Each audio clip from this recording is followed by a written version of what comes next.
Are you struggling to keep track of your expenses and stay on top of your budget? It's time to make managing your money easier with the best finance widget. Now listen, this video is not for financial advice, it's for educational purposes only. So let me get into it.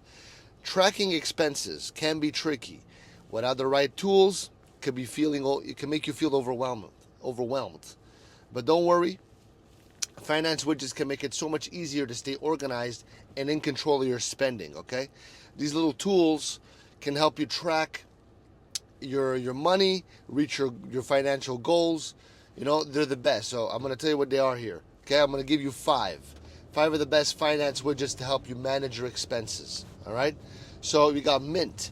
Mint helps you see all your accounts in one place, making it easy to track your spending. There's another one called You Need a Budget, YNAB. It's perfect for setting up budgets and, sticking to it. There's another one called PocketGuard you can check out.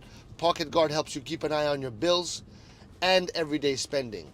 There's another one called Good Budget, which is a simple envelope system to track your money without basically, connecting to your bank. You got Wally. Wally allows you to track your expenses and keep a budget on your phone. So check out those five. Those are the best. Using these widgets are going to help you feel more in control and excited about your financial future. And start using them today. Take track. Spend time on your spending. Take charge of your spending. Okay? If you like this video, if you got anything out of my 5 recommendations, leave me a like. I love you.